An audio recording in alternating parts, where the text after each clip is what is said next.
Advertisements are everywhere, whether you're taking a stroll through campus or driving through town. The crazy thing is that these advertisements are constantly targeting different groups of people, ages, gender, income, etc. But one main similarity is that these advertisements tend to claim that their product will somehow make you happy. But can these products really make us happy? Psychologists do not have a specific definition of happiness. Rather, it is typically looked at as an integration of an individual's happiness set point, their life circumstances, which include things like the government, their jobs, and their income, and their intentional activities, which include things such as friendships, love relationships, and family relationships.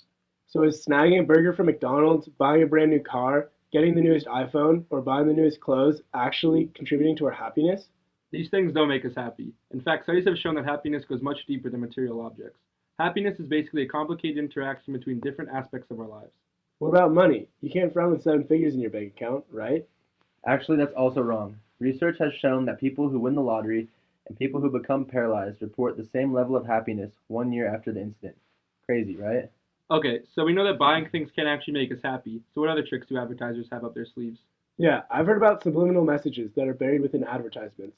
I think most of them have to do with sex, which isn't a bad tactic. I mean, who doesn't like sex? Yeah, in one Swenson's ice cream commercial, as the ice cream is scooped out, there's a naked woman imprinted in the ice cream. Pretty clever. Or have you heard of Gilby's Gin? In one of their ads, the ice in the background literally spells out sex.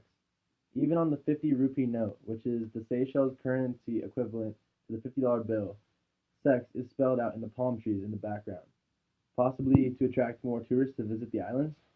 All sex aside, there are a few less sexual advertisement strategies, such as the golden arches of McDonald's, meant to represent a mother's breasts that nourish our hunger, or the man inside the Camel cigarette logo, who is smoking a cigarette. That's great, but I remember reading in our textbook that they found experimentally that subliminal advertising has virtually no effect on us, or a very small one. So both normal and subliminal advertising are trying to convince us that their products can make us happier, but we know that this isn't true and that this is merely a sales tactic. Yeah, material things and sex can actually make us happy. Rather, all of the deep and more meaningful parts of our lives are what make us happy or unhappy. Created using Powtoon.